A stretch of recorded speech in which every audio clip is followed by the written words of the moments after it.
আজকে আমি যে ড্রয়িংটা করব একটা ফুলের ড্রয়িং। প্রথমে আমি ছবিটা এঁকে নিচ্ছি। আমি হালকা করে আগে থেকে এঁকে নিয়েছিলাম, এখন আমি ডিপ করে আঁকছি।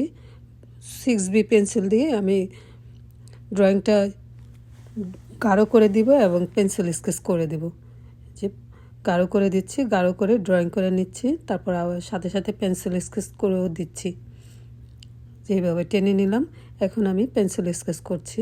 হালকা করে আমি করব, যেহেতু ফুল সফট থাকে সবসময় ফুলের এইগুলো পাপড়িগুলো, এই জন্য আমি হালকাভাবে টোনগুলো দিচ্ছি। এভাবে টোনগুলো দিয়ে দিচ্ছি, পেন্সিল স্কেচ করে দিচ্ছি।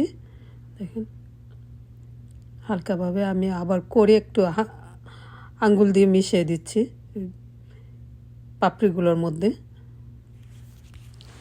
এখন আমি ফুলের নিচের অংশটুকু, বটুর অংশটুকু আমি স্কেচ করছি। পাতা দিয়ে দিচ্ছি এভাবে টেনে টেনে, ফুলের পাতাগুলো দিয়ে দিচ্ছি। ফুলের পাতাগুলো লম্বা লম্বা ছিল, এই জন্য আমি এইভাবে টেনে টেনে দিচ্ছি পেন্সিল দিয়ে। এভাবে টেনে টেনে দেওয়া হচ্ছে। তো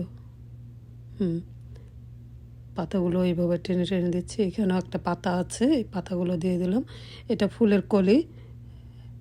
এইভাবে হালকা করে স্কেচ করে দিতে হবে, ছেড়ে ছেড়ে দিতে হবে, কোথাও সাদা রাখতে হবে, কোথাও ডিপ করে দিতে হবে। এই ফুলটা আমি মাত্র ফুটছে এরকম একটা ফুল, এই ফুলটা আমি স্কেচ করে দিচ্ছি। এভাবে হালকা করে দিয়ে দিচ্ছি। এখন একটু টেনে দিচ্ছি ড্রয়িংটা।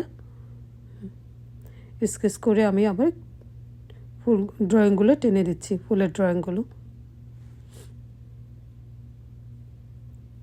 এভাবে টেনে টেনে দিচ্ছি। এখানে একটা পাতা আছে, আবার এইখানে একটা কলি আছে, ফুলের কলি। এভাবে করে দিলাম। এটা ফুলের কলিগুলো একদম হালকাভাবে দিয়েছি। এটা এটা ফুটে গেছে ফুল, আর ফুটার বাকি আছে, মিডিয়ামভাবে ফুটছে এরকম একটা ফুল ড্রয়িং করেছি। এখন স্কেচ করে দিচ্ছি, আর ড্রয়িংটা করা হয়ে গেছে। পাতাগুলো দিয়ে দিচ্ছি, ফাঁকে ফাঁকে পাতাগুলো আছে, ফুলের মাঝখানে মাঝখানে পাতাগুলো আছে, পাতাগুলো আমি দিয়ে দিচ্ছি। এভাবে টেনে টেনে পাতাগুলো দিচ্ছি।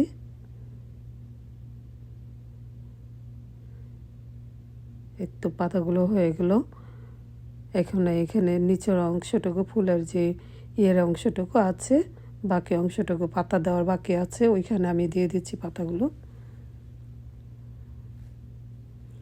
এভাবে টেনে দেওয়া হলো, হয়ে গেল, ড্রয়িংটা করা শেষ।